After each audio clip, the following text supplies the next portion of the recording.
Welcome everybody to Extreme Power No Handling Autocross, and today we're dealing with a 1951 Holden 50-2106 FX Ute. Now this has a 761 horsepower, 551 pounds-feet of torque, 3.6 litre turbocharged inline 6 engine, and the car itself weighs 2,338 pounds. Can do 0 to 60 in 8.073 seconds, 0 to 113.817 seconds, and to do 152 mile an hour. So yeah, this is by far the oldest and the more basic car that we've had. It's 20 years older than the Mayor's Manx, which was the previous oldest car in the series. And yeah, I'm not expecting all that much from it because yeah, it's still rear wheel drive. It's got more than 10 times the amount of power it had originally, which is obviously going to be asking a lot from a car that's from the 50s and was only ever meant to, do about 80 mile an hour or thereabouts and go across farmland. So yeah, we're going to be asking a lot from this, but it's going to be interesting to see how much quicker or even slower than it is the Mayor's Manx, but it's certainly not going to be up there with the likes of the other three cars. So yeah, let's see what it can do. I like trying cars like this because it's just interesting to see what they can do. Can or can't do, should I say. Struggling for traction right from the start.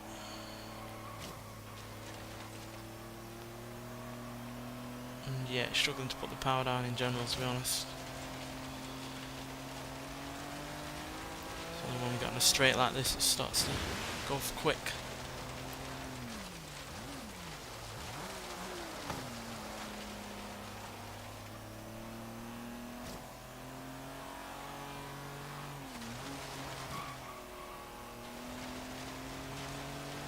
Feels faster on the dirt though than on the tarmac.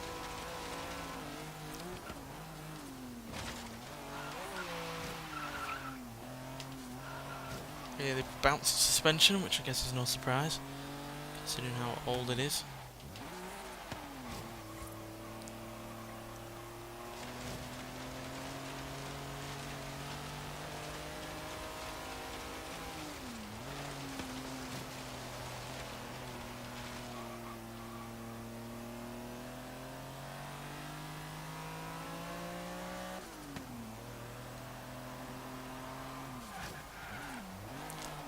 First lap, 1 minute 13.440 seconds, which is about 5 or so seconds slower than the Mayor's Manx, so not awfully far off, but still a large enough gap, obviously.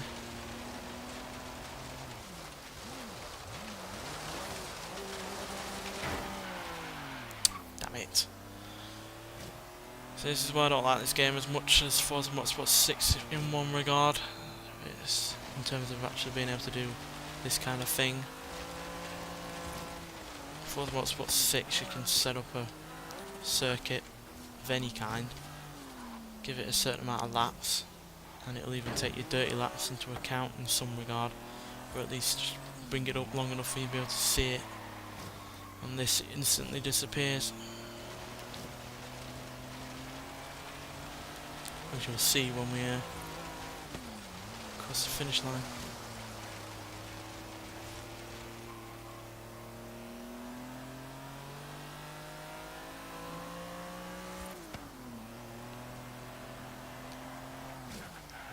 It's not like it matters though, as we were slower then, but as you saw it just instantly goes, whereas on Forza Motorsport 6 it stays around for a few seconds. So I can at least have a look at it.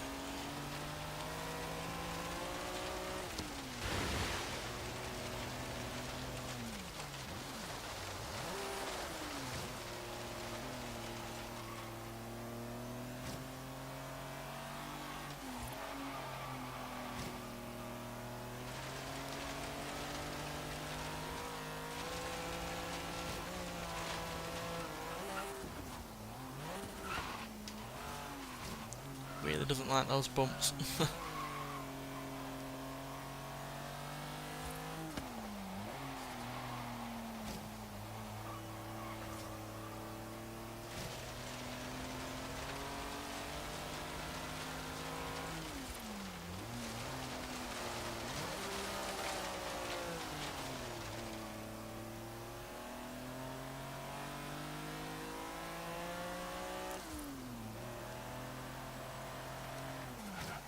That's quicker.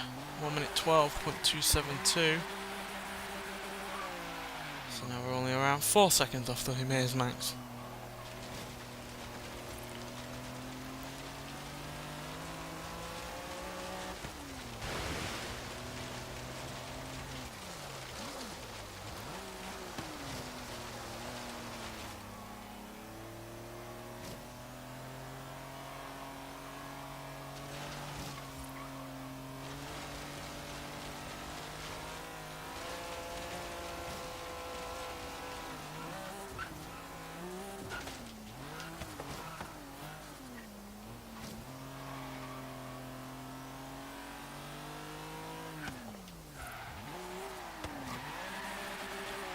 This is easily the most difficult car to drive that we've had so far in this series.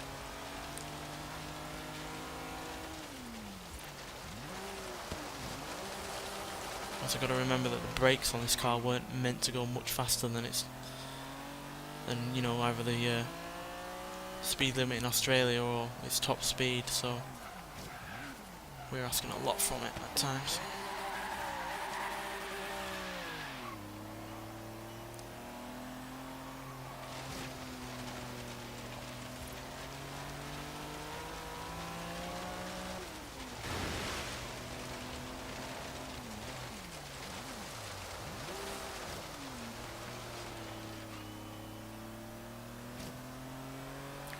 On the final laps, let's try and be a little bit quicker.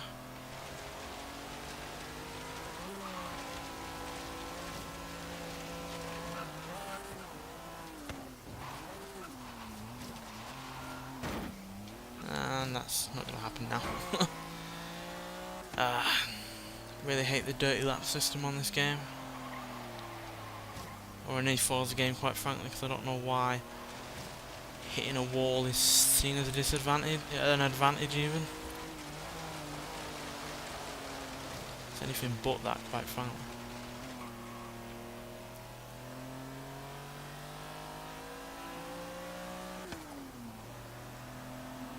Doesn't matter, I wouldn't have been quicker anyway, so yeah, 1 minute 12.272. So yeah, by no means awful. Obviously it's the slowest of the lot, but considering what it was up against, more than 10 times its original power, only rear wheel drive, being as old as it was, being a car that wasn't all that quick to start with, etc. That's hardly an awful time, and it's only just over 4 seconds slower than the Maze Manx.